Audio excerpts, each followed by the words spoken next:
Yvette. Yes, your video did upload.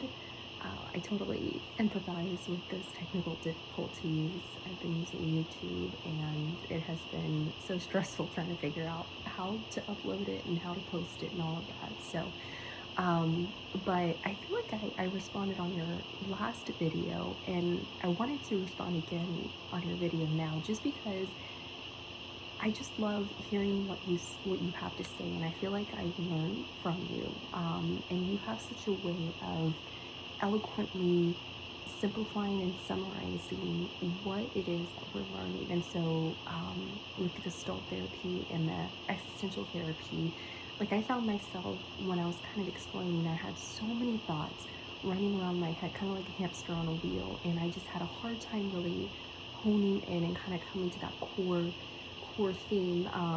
I got there eventually, kind of that idea of authentic existence, but the way that you explained it with existential therapy and Gestalt therapy, kind of having this focus of existing and dealing with the here and now, the present day, but Gestalt is a little more restrictive.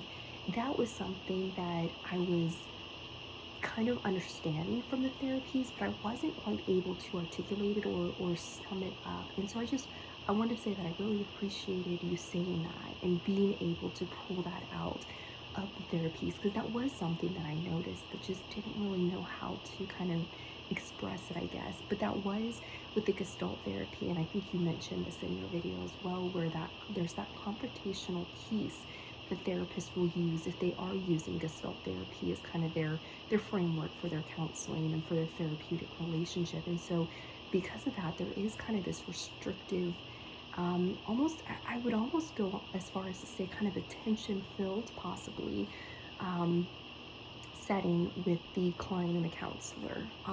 We would hope that there wasn't a lot of tension per se between the two of them, because, you know, really what kind of a therapeutic relationship is that if it's tension filled?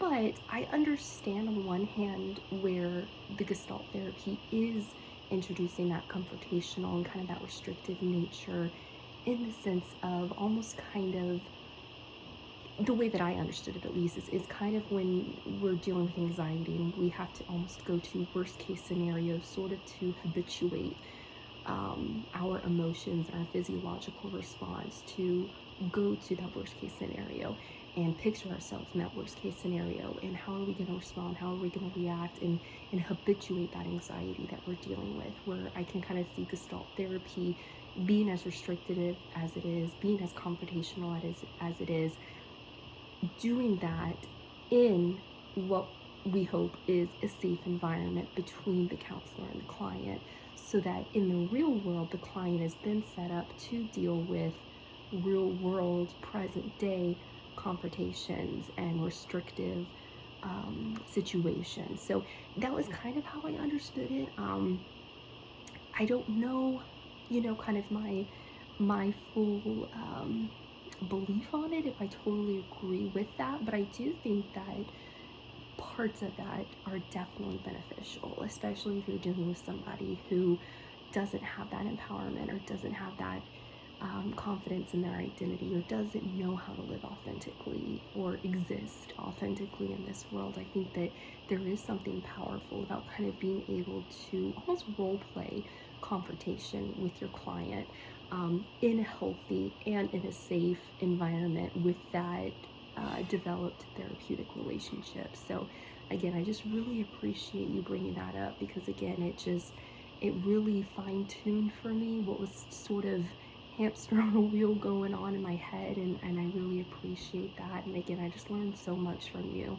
and I think that it is so interesting how the two are similar, but yet, like you said, Gestalt has such a restrictive next level to it.